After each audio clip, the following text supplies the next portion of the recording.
बिस्मिल्लाहिर्रहमानिर्रहीम। अस्सलाम वालेकुम। कैसे हैं डियर स्टूडेंट्स? उम्मीद करता हूँ आप सब खैरियत से होंगे। अच्छा, इस वीडियो का जो मेरा टॉपिक है वो है कॉन्ग्रुएंट। वीडियो को आगे बढ़ाने से पहले मैं ये अज्यूम कर रहा हूँ कि यूनिट 9 की जो पिछली तमाम वीडियोज़ इससे पहले मैंने बनाई हैं वो तमाम आपने देखी होंगी। उन तमाम वीडियोज़ में मैंने डिस्कस किया पॉइंट के बारे में, लाइन, रेस, सेगमेंट, इन तमाम चीज़ों के बारे में डिस्कस किया। इसके अलावा एंगल, और लास्ट वीडियो में मैंने ट्राइंगल के हवाले से डिस्कस किया। अब ये सब पढ़ने के बाद मैं ये चाहता हूँ कि इन ज्योमेट्रिक ऑब्जेक्ट्स को मैं कंपेयर करूँ ना, कि दो चीज़ें बराबर हैं या नहीं हैं। हम यही करते हैं, जैसे अलजबरा में हमने नंबर्स बनाए हैं 1 2 3। अब ये ऑब्जेक्ट्स तो हैं, इनको कंपेयर भी तो करना है, प्लस भी करना है, माइनस भी करना है, इक्वल करके भी चेक करना है, सब कुछ हम करना है। तो ऑब्जेक्ट्स के बाद हम इनको चेक करना चाहते हैं। तो यही मेरा इस वीडियो का टारगेट है कि मैं दो ज्योमेट्रिक ऑब्जेक्ट्स को कंपेयर करना चाहता हूँ, देखना चाहता हूँ कि वो बराबर हैं या नहीं है। सो ये जो वर्ड कॉन्ग्रुएंट है, ये दो ज्योमेट्रिक ऑब्जेक्ट को बराबर ही चेक करने के हवाले से है। इसका सिंबल ये है। देखें, अर्थमेटिक में जब आप दो नंबर्स को बराबर चेक कर रहे होते हैं तो आप इक्वल का निशान लगाते हैं। अलजबरा में आप इक्वेशंस को बराबर चेक कर रहे होते हैं तब भी इक्वल का निशान लगाते हैं। बट जब ज्योमेट्री में आप दो ज्योमेट्रिक ऑब्जेक्ट्स को, जैसे मैं पॉइंट को चेक कर रहा हूँ कि ये दोनों पॉइंट्स बराबर हैं या नहीं हैं, तो मैं इक्वल के साथ एक ऊपर टिल्डे का निशान बना देता हूँ। इस पूरे सिंबल को हम कहते हैं कॉन्ग्रुएंट। तो कॉन्ग्रुएंट हमने निशान क्यों बनाया है, एक सेपरेट इक्वल ही क्यों नहीं रखा? दो ज्योमेट्रिक ऑब्जेक्ट को चेक करने का जो तरीक़ेकार है वो हमने कॉन्ग्रुएंट सिंबल बनाया है। उसका रीज़न ये है कि ज्योमेट्री में हम दो चीज़ें चेक कर रहे होते हैं, दो प्रॉपर्टीज़ चेक कर रहे होते हैं किसी भी ज्योमेट्रिक ऑब्जेक्ट में। पहली तो ये कि वो सेम शेप होनी चाहिए, उसकी शेप सेम होनी चाहिए, एक जैसा दिखना चाहिए, और एक जितना बराबर होना चाहिए, सेम साइज़ होना चाहिए। ये दो प्रॉपर्टीज़ होल्ड करनी चाहिए। इस वजह से हमने एक सेपरेट सिंबल बनाया है ज्योमेट्री में बराबर होने के लिए, कॉन्ग्रुएंट। अब दो ज्योमेट्रिक ऑब्जेक्ट्स को बराबर देखने के लिए दो तरीक़ेकार हैं। एक तो मैं उसकी शेप और साइज़ चेक कर लूँ, किन बेसिस पर?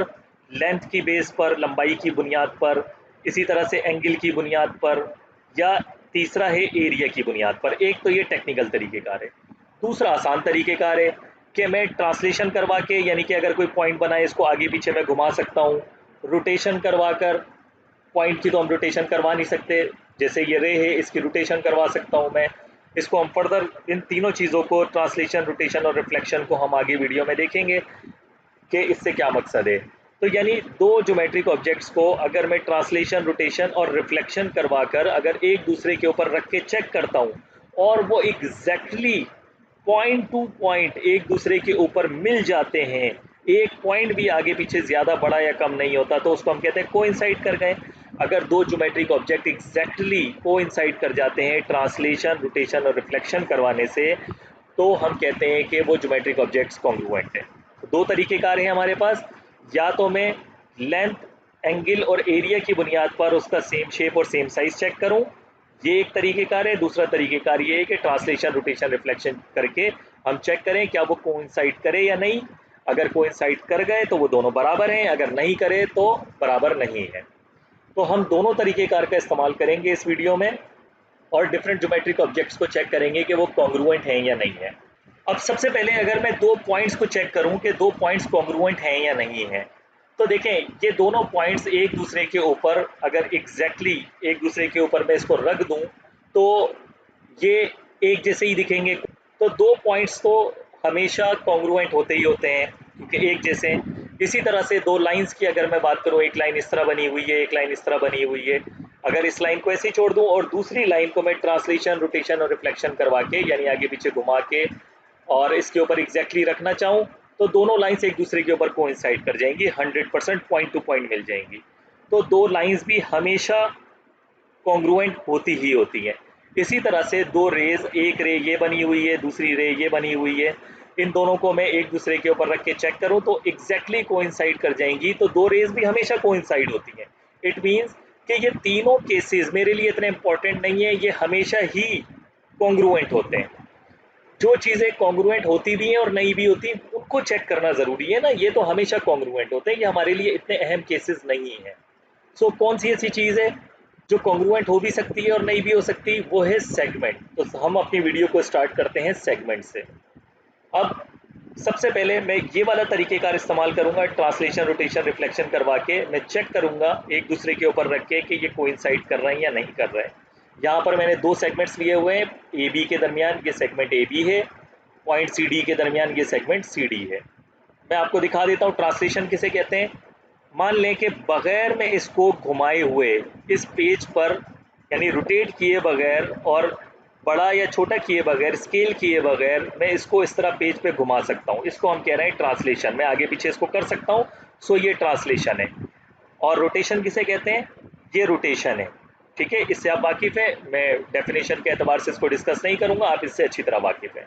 तो ट्रांसलेशन, रोटेशन आपको समझ आ गई। ये रिफ्लेक्शन, जैसे कि नाम है, रिफ्लेक्शन किसका आता है, अगर कोई मिरर लगा हुआ हो, कोई शीशा लगा हुआ हो, उसका जो साया बनेगा, रिफ्लेक्शन बनेगा, उसको हम रिफ्लेक्शन कहते हैं। मान लें कि जो मैंने लाइन बनाई है ये एक मिरर है, इस शीशे के पीछे जो इस सेगमेंट का इमेज बनेगा वो इस तरह से बनेगा। तो यानी आप रिफ्लेक्शन करवाने की भी इजाज़त दे रहे हैं कि रिफ्लेक्शन करवा के, रोटेशन करवा के, ट्रांसलेशन करवा के अगर दो ज्योमेट्रिक ऑब्जेक्ट्स को आप एक दूसरे के ऊपर रख सकते हैं तो आप रख के चेक करें क्या वो एक दूसरे के साथ कोइंसाइड कर रहे हैं या नहीं कर रहे। अगर कोइंसाइड करेंगे तो वो दोनों बराबर होंगे। तो यही काम हम करने लगे हैं यहाँ पर। मान लें कि ये 2 सेगमेंट हैं ए बी और सी डी। मैंने सबसे पहले इसको ट्रांसलेट करवाया, उसके बाद CD को मैंने रोटेट करवा के चेक किया, बिल्कुल देखें पॉइंट टू पॉइंट मिल गए। मैं वर्ड पॉइंट टू पॉइंट क्यों इस्तेमाल कर रहा हूँ, मैंने सबसे पहली वीडियो में यूनिट 9 के आपको बताया था, जहाँ पे मैं पॉइंट लाइन रे डिस्कस कर रहा था कि कोई भी लाइन रे या सेगमेंट पॉइंट से मिलके बना होता है। अगर एक दूसरे के बराबर में मैं पॉइंट्स बना दूंगा तो वो लाइन रे या सेगमेंट दिखेगी। इसी तरह से ट्राइंगल होगा तो वो भी, उसको भी हम पॉइंट्स के ज़रिए ही समझेंगे। सो ये लाइन ए बी और सी डी एक दूसरे के ऊपर कंप्लीटली पॉइंट टू पॉइंट मिल गए, तो ये कोइंसाइड कर गए। तो ये दोनों ही geometric objects line A B और सी डी कॉन्ग्रुएंट हैं, बराबर हैं। तो पहले तो हमने इस तरीके से चेक कर लिया। अब इसको चेक करने का एक और तरीक़ेकार भी है, वो टेक्निकल तरीक़ेकार है और उसी को हम हमेशा इस्तेमाल करेंगे, और वो तरीक़ेकार है कि सेम शेप और सेम साइज़ हम चेक करें, यानी लेंथ, एंगल और एरिया की बुनियाद पर हम चेक करें उसको। अच्छा, क्योंकि ये लाइन सेगमेंट है, सेगमेंट में शेप का तो कोई चक्कर नहीं होता। ज्योमेट्रिक जो रिप्रेजेंटेशन है सेगमेंट की वो इस तरह से, अब ये किसी भी ओरिएंटेशन में हो सकती है। सो सेगमेंट में तो शेप का कोई चक्कर नहीं होता, बट साइज का चक्कर होता है। साइज जिसको हम कहते हैं सेगमेंट में, वो कहलाती है लेंथ, यानी लंबाई, सेगमेंट की लंबाई। अगर किसी भी दो सेगमेंट में दोनों की लंबाइयां बराबर हैं तो लाजमी वो दोनों को इंसाइड कर जाएंगे ट्रांसलेशन, रोटेशन, रिफ्लेक्शन करवाने के बाद। सो आप दोनों सेगमेंट्स को देख लें, दोनों की लंबाई जो है, यहाँ भी 4.68, यहाँ भी 4.68, इट मीन्स कि ये दोनों कॉन्ग्रुएंट हैं। यानी साइज की बुनियाद पर यहाँ हम फैसला करेंगे कि दोनों सेगमेंट कॉन्ग्रुएंट हैं अगर इन दोनों की लेंथ बराबर है तो। अब ये कुछ भी लेंथ हो सकती है, मैं इसको चेंज कर देता हूँ लेंथ को, देखें 7.28, 7.28, दोनों की लंबाई बराबर है। सो इट मीन्स कि ये दोनों सेगमेंट्स ही कॉन्ग्रुएंट हैं। आप चाहे तो इससे चेक कर लें, चाहे तो लेंथ की बुनियाद पे चेक कर लें, दोनों सेगमेंट्स बराबर होंगे। सो वही बात मैंने यहाँ पर लिख दी है, 2 सेगमेंट्स आर इक्वल, 2 सेगमेंट्स बराबर होंगे अगर उनकी लंबाइयाँ कॉन्ग्रुएंट हैं, तो लंबाइयाँ बराबर है। तो इसको लिखने का तरीक़ेकार ये है कि ए बी सेगमेंट बराबर होगा सेगमेंट सी डी के। अगर दोनों सेगमेंट्स बराबर हैं तो इसमें सिर्फ साइज हम चेक करते हैं, तो ये दोनों सेगमेंट्स कॉन्ग्रुएंट भी होंगे, सिर्फ साइज चेक करने की बुनियाद पर, लंबाई चेक करने की बुनियाद पर। इसको हम वर्टिकली अपोजिट एंगल थ्योरम में इस्तेमाल करेंगे, जहाँ पर हम लेकर चलेंगे कि दोनों सेगमेंट्स की लंबाइयाँ बराबर हैं तो वो कॉन्ग्रुएंट भी होंगे। तो होप कि आपको सेगमेंट के हवाले से तो बात समझ आ गई होगी। अब नेक्स्ट जो टॉपिक है वो है एंगल को चेक करते हैं हम कि एंगल किस तरह कॉन्ग्रुएंट होते हैं। तो ये 2 एंगल मैंने ले लिए यहाँ पर। इन दोनों एंगल को हम सबसे पहले इस तरीक़ेकार पे चेक करते हैं, ट्रांसलेशन, रोटेशन और रिफ्लेक्शन करवा कर, कि ये कोइंसाइड कर रहे हैं या नहीं कर रहे हैं। तो सबसे पहले मैंने इसको ट्रांसलेट करवाया, इसके बाद मैं यहाँ से इसको रोटेट करवा के कोइंसाइड करके चेक करता हूँ। देखें एग्जैक्टली दोनों एंगल कोइंसाइड कर गए ट्रांसलेशन और रोटेशन करवाने पर। इसका रिफ्लेक्शन वाला तरीक़ेकार क्या होगा, अगर देखें ये इस तरह से एंगल बने हुए हैं दोनों, सो इसका मिरर इमेज आप निकाल लें। इस आर्म का जो मिरर इमेज होगा वो ये होगा, इस आर्म का जो मिरर इमेज होगा वो ये होगा। तो मैं आपको रिफ्लेक्शन वैसे डायरेक्टली जब मैं ट्राइंगल बनाऊंगा तो वहाँ पे आपको दिखा दूंगा कि ट्राइंगल के हवाले से कैसे रिफ्लेक्शन होती है। यहाँ पे मैं आपको मिरर इमेज करके दिखा रहा हूँ। अगर ये पहले इस तरह बना हुआ होता तो पहले आप इसका मिरर इमेज बनाते, रिफ्लेक्ट करवाते, रिफ्लेक्शन के बाद हम इसको ट्रांसलेट करवाते, देन रोटेट करवा के चेक कर लेते कि ये कोइंसाइड कर रहे हैं या नहीं कर रहे। ठीक है, हमें रिफ्लेक्शन की सबसे पहले ज़रूरत नहीं पड़ी थी तो हमने ट्रांसलेशन और रोटेशन करवा के चेक कर लिया है, तो ये दोनों ही कोइंसाइड कर गए हैं। सो इट मीन्स कि ये दोनों ही एंगल बराबर हैं। तो यहाँ पर आप एंगल का नंबर भी देख सकते हैं 58.55, 58.55, यानी एंगल ए और एंगल डी दोनों कॉन्ग्रुएंट हैं।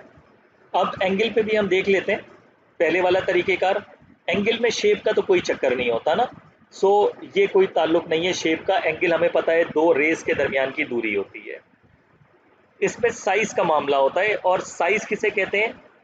सेगमेंट में साइज कह रहे थे हम लेंथ को, एंगल में साइज हम कहते हैं एंगल की मेजरमेंट को, यानी ये जो हमने नंबर दिया हुआ है। अगर दो एंगल मेजरमेंट के एतबार से, नंबर के एतबार से बराबर हैं, चाहे वो दोनों एंगल किसी भी ओरिएंटेशन में बने हुए हों, तो वो दोनों एंगल ही बराबर होंगे। अगर एंगल बराबर होंगे तो वो कॉन्ग्रुएंट भी होंगे। ठीक है, ये भी चीज़ हम थ्योरम में इस्तेमाल करेंगे। दो एंगल मेजरमेंट के एतबार से बराबर हैं तो वो दोनों एंगल कॉन्ग्रुएंट भी हैं। आपको ये चीज़ मैंने एंगल कंस्ट्रक्शन पोस्टुलेट में बताई थी कि एंगल की ओरिएंटेशन चेंज करने से कोई फ़र्क नहीं पड़ता, एंगल बराबर ही होते हैं। हम सिर्फ दो एंगल के दरमियान दूरी चेक कर रहे होते हैं, तो एंगल की ओरिएंटेशन से कोई फ़र्क नहीं पड़ता। तो यहाँ पर आपने एनिमेशन के ज़रिए भी देख लिया है, होप कि आपको और ज़्यादा बेहतर बात समझ आ गई होगी। तो यही बात हमने यहाँ पर लिख ली है कि दो एंगल बराबर होंगे, अगर वो मेजरमेंट के एतबार से बराबर हैं तो वो कॉन्ग्रुएंट भी कहलाएंगे।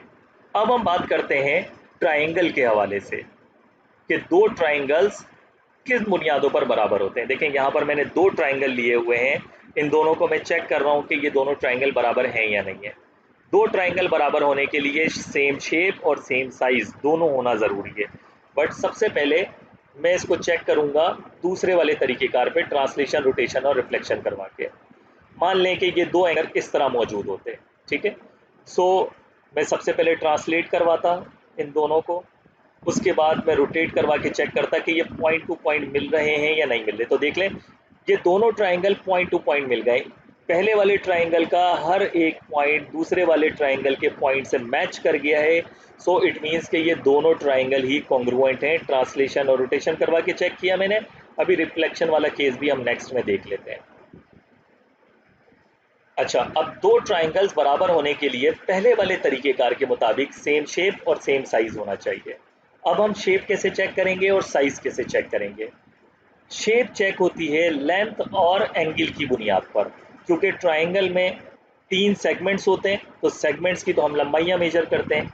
इसी तरह से किसी भी ट्राइंगल में तीन एंगल भी मौजूद होते हैं, angle A, angle C, angle B. So total 6 चीज़ें होती हैं, यानी तीन साइडों की लंबाइयाँ और तीन एंगल।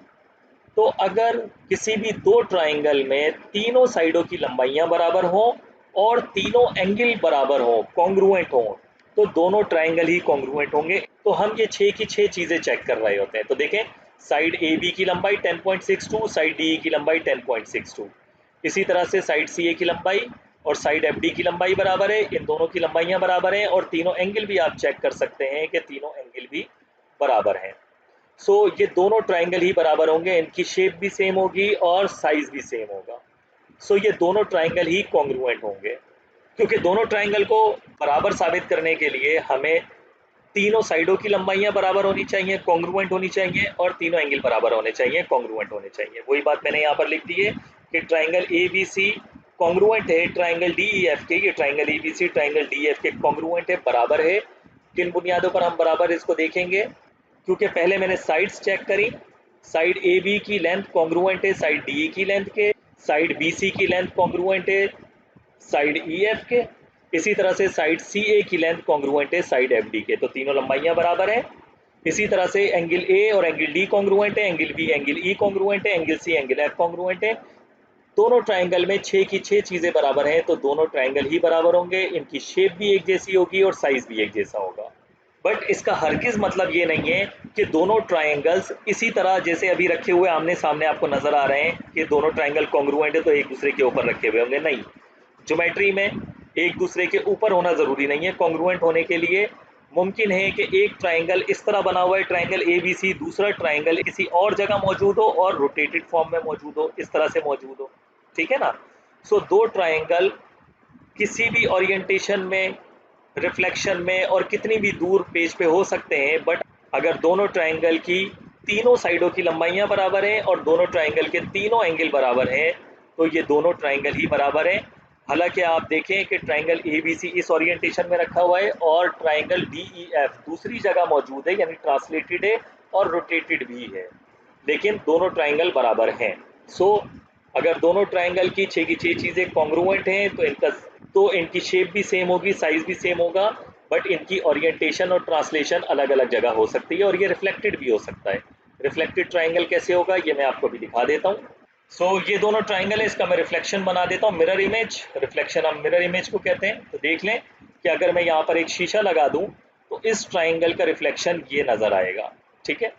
अब अगर मैं रिफ्लेक्टेड ट्राइंगल को ट्रांसलेट और रोटेट करवा के चेक करना चाहूँ कि ये एक दूसरे के ऊपर कॉन्ग्रुएंट आ रहे हैं या नहीं आ रहे हैं, सो उसके लिए मैं इसको यहाँ पर ले आया हूँ, ट्रांसलेट करवा कर रोटेट करवा के ऐसे ले आया हूँ। तो देखें अभी ये एक दूसरे की कॉपी नहीं बनी है, इसको रिफ्लेक्ट करना बाकी है। तो हम इसको रिफ्लेक्ट करवाएंगे तो ये एक दूसरे के ऊपर कोइंसाइड कर जाएंगे, पॉइंट टू पॉइंट मिल जाएंगे दोनों ट्राइंगल्स। सो रिफ्लेक्शन भी हमें अलाउड करती है कॉन्ग्रुएंट की डेफिनेशन। तो इस तरह भी हम चेक कर सकते हैं, तो ये दोनों ट्राइंगल्स भी बराबर हैं। यहाँ पर वैसे हमने 6 की 6 चीज़ें चेक की हैं दोनों ट्राइंगल के अंदर, बट यूनिट 9 के अंदर आप पढ़ेंगे जो हमारे सारे थ्योरम्स हैं वो इसी बुनियाद पर हैं। और एक वीडियो के बाद जो मैं नेक्स्ट वीडियो बनाऊंगा उसमें मैं एसएस पोस्टुलेट आपको सिखाऊंगा कि क्या होता है। उसमें मैं आपको बताऊंगा कि 6 की 6 चीज़ें चेक करने की ज़रूरत नहीं होती हमें, हम सिर्फ 3 चीज़ें चेक करते हैं। वो 3 चीज़ें किस तरह से होती हैं उसी बारे में यूनिट 9 के थ्योरम्स और पोस्टुलेट है एसएस, ठीक है। तो वो 3 चीज़ें आप चेक कर लें, यानी कोई सी भी दो साइड और एक इंक्लूड एंगल हम चेक करेंगे। इंक्लूड एंगल से अभी आप वाकिफ़ हैं कि किसे कहते हैं, मैं पीछे वीडियो में बता चुका हूँ आपको। यानी तीनों साइडें अगर बराबर होंगी तो तीनों एंगल भी बराबर ही आ जाएंगे। साइड साइड साइड थ्योरम भी आप पढ़ेंगे। तो बताने का मकसद ये है कि थ्योरम्स में हमने ये पढ़ना है कि 6 की 6 चीज़ें चेक करने की ज़रूरत नहीं है, हम 3 चीज़ें चेक करके उसकी बुनियाद पे हम फैसला कर लेते हैं कि बाकी की 3 चीज़ें भी बराबर होंगी, ठीक है। यानी साइड्स में से और एंगल्स में से हम 3 चीज़ें चेक करेंगे, अगर उनमें से सेलेक्टेड 3 चीज़ें जिस बुनियाद पर थ्योरम्स हैं अगर वो बराबर हैं तो बाकी की जो 3 चीज़ें आपने चेक नहीं की हैं वो भी बराबर आ जाएंगी, यानी 6 की 6 बराबर आ जाएंगी 3 की बुनियाद पर। ये बात मैं क्यों बता रहा हूँ, क्योंकि देखें जब हमने 6 की 6 चीज़ें चेक की हैं उसमें सेम शेप और सेम साइज़ तो आ गई है, बट ऐसा भी मुमकिन है ट्राइंगल्स के अंदर कि तीनों एंगल बराबर हों, यानी सेम शेप हो। सेम शेप कैसे हो सकती है कि अगर तीनों एंगल बराबर होंगे, इन दोनों ट्राइंगल्स को आप देखें ना, ट्राइंगल ABC और ट्राइंगल DEF को, इन दोनों ट्राइंगल की आपको शेप सेम नज़र आ रही होगी, बिल्कुल एग्जैक्टली ऐसी ही शेप है इस ट्राइंगल की, बट ये ट्राइंगल छोटा है, साइज में छोटा है, ठीक है। सो इस केस में अगर आप गौर करें शेप सेम है बट साइज सेम नहीं है। ऐसे दो ट्राइंगल की अगर मैं प्रॉपर्टीज़ पे गौर करूं तो देखें दोनों ट्राइंगल में तीनों एंगल बराबर हैं। आप चेक कर लें तीनों एंगल को, एंगल बी और एंगल ई बराबर है, कॉन्ग्रुएंट है, नंबर से इनके देख लें, एंगल सी एफ कॉन्ग्रुएंट है, एंगल ए और एंगल डी कॉन्ग्रुएंट है। सो तीनों एंगल बराबर हैं। जब भी दो ट्राइंगल में तीनों एंगल बराबर होते हैं तो वो सेम शेप का तो होता ही है लाजमी, बट ये ज़रूरी नहीं है, हो भी सकता है और ज़रूरी भी नहीं है कि वो सेम साइज़ का हो या ना हो, ठीक है। ये बात यहाँ बताने का मकसद है कि ट्राइंगल में ये सिचुएशन होती है, वरना पीछे आपने देखा था सेगमेंट और एंगल के केस में कि शेप मानी नहीं कर रही थी, सिर्फ साइज़ मानी कर रहा था। बट जो ज्योमेट्रिक फिगर है जैसे ट्राइंगल, पैरेललोग्राम वगैरह, उनमें शेप और साइज दोनों मैटर करता है, ठीक है ना। ये बात आपने याद रखनी है। यहाँ शेप तो सेम है दोनों ट्राइंगल्स की, बट साइज डिफरेंट है, तो ये दोनों ट्राइंगल बराबर नहीं है। साइज डिफरेंट होने की वजह से तीनों साइडों की लंबाइयाँ अलग अलग हैं, बट शेप सेम होने का मतलब ये कि तीनों एंगल बराबर हैं। आप यहाँ चेक कर लें, ये एंगल बी और ई बराबर है, बिल्कुल एक दूसरे के ऊपर आ गए। एंगल सी और एफ बराबर है, एंगल ए और एंगल डी बराबर है, ठीक है ना। सो ऐसे दो ट्राइंगल जिनकी शेप सेम हो बट साइज सेम ना हो, ऐसे दो ट्राइंगल सिमिलर ट्राइंगल्स कहलाते हैं। फिर हम कॉन्ग्रुएंट का निशान नहीं लगाते, फिर हम इस तरह से सिर्फ ये टिल्डे का सिंबल लगा देते हैं, यानी ट्राइंगल ABC और ट्राइंगल DEF सिमिलर हैं, कॉन्ग्रुएंट नहीं है, सिमिलर है। किन बुनियादों पर? क्योंकि इन दोनों ट्राइंगल के तीनों एंगल बराबर हैं। इनकी शेप तो सेम है बट साइज डिफरेंट है। ये बात मैंने यहाँ पर क्यों आपको समझाई कि ये दोनों सिमिलर ट्राइंगल्स हैं। आप चैप्टर 9 के थ्योरम 1 में पढ़ेंगे कि वहाँ पर दो ट्राइंगल्स के तीनों एंगल बराबर आ जाएंगे, और आप वहाँ सोच रहे होंगे कि आखिर क्यों हम इन तीन मालूमात की बुनियाद पर, तीनों एंगल बराबर होने की मालूमात की बुनियाद पर, हम ये नहीं कह रहे हैं कि दोनों ट्राइंगल ही बराबर हैं। सो ये जो तीन मालूमात हैं कि तीनों एंगल बराबर होंगे, इससे हरगिज़ ये तय नहीं होता कि दोनों ट्राइंगल की तीनों साइडें भी बराबर आ जाएंगी, यानी दोनों ट्राइंगल ही कॉन्ग्रुएंट होंगे। नहीं, तीनों एंगल बराबर होने पे ये कभी डिसाइड नहीं होता कि दोनों ट्राइंगल्स ही बराबर हैं। हाँ, इनकी शेप एक जैसी है बट साइज डिफरेंट हो सकता है, तो आपको मज़ीद कुछ और चेक करने की भी ज़रूरत है इसमें कि ये बराबर हैं या नहीं है। तो वो आप चैप्टर 9 के उस थ्योरम में पढ़ेंगे। तो ये बात आपने याद रखनी है। मैं फिर से आपको बता रहा हूँ कि दोनों ट्राइंगल में तीनों एंगल बराबर होने का हरगिज़ ये मतलब नहीं है कि दोनों ट्राइंगल ही बराबर हैं। हो भी सकते हैं और नहीं भी हो सकते। अगर ये होंगे तो मज़ीद हमें कुछ और चीज़ें चेक करने की ज़रूरत है, वो आप उसी थ्योरम में पढ़ेंगे। तो हमने ये केस तो देख लिया सिमिलर ट्राइंगल में कि तीनों एंगल बराबर हैं, शेप तो सेम है बट साइज डिफरेंट है। क्या ऐसा भी मुमकिन है कि साइज सेम हो और शेप डिफरेंट हो? बिल्कुल, ये भी मुमकिन है। तो दोनों बातें, सेम शेप और सेम साइज करना बहुत ज़रूरी है ज्योमेट्रिक फिगर्स के अंदर, ट्राइंगल, पैरेललोग्राम वगैरह में। तो देखें, ये सिचुएशन भी मैं आपको दिखा देता हूँ। साइज का मतलब होता है दो ट्राइंगल या दो पैरेललोग्राम में कि दोनों के एरिया बराबर हों। एरिया से क्या मकसद है? जैसे ये ट्राइंगल ए बी सी है, इसने अपने अंदर कितनी जगह रखी हुई है, इसका एरिया है 43.64। ये जो दूसरा ट्राइंगल है, इसका एरिया भी 43.64 है। इन दोनों का जो साइज है, एरिया है, वो बराबर है। देखें, सेगमेंट में साइज क्या था? लेंथ। एंगल में साइज क्या था? एंगल की मेजरमेंट यानी नंबर। ट्राइंगल में और पैरेललोग्राम में साइज क्या होगा? एरिया, यानी उन ज्योमेट्रिक फिगर्स के अंदर कितनी जगह मौजूद है। यानी इसकी मिसाल आप इस तरह भी समझ सकते हैं, जितना पानी इस ट्राइंगल ए बी सी के अंदर आ रहा है, उतना ही पानी, उतनी जगह ट्राइंगल डी ई एफ के अंदर भी मौजूद है, उतना ही पानी आएगा एग्जैक्टली। तो एरिया दोनों का सेम है। बाकी टेक्निकल डेफिनेशन एरिया के हवाले से मैं चैप्टर 14 में करूंगा कि ये नंबर हमने किस तरह से दिए हैं एरिया को। सो देखें, बताने का मकसद ये है कि यहाँ पर इस सिचुएशन में शेप तो सेम नहीं होगी बट साइज सेम है, यानी एरिया सेम है। तो आप देखें, ये दो ट्राइंगल्स हैं, इनकी शेप बहुत मुख्तलिफ है बट ये एरिया दोनों के सेम है। आप देख सकते हैं शेप डिफरेंट हो रही है बट एरिया 43.64 डिफरेंट शेप पर मौजूद है। सो ऐसा मुमकिन है हमारे पास कि दो ट्राइंगल सेम साइज के, सेम एरिया के हो सकते हैं बट डिफरेंट शेप के हो सकते हैं। ठीक है, ये बात आपने याद रखनी है।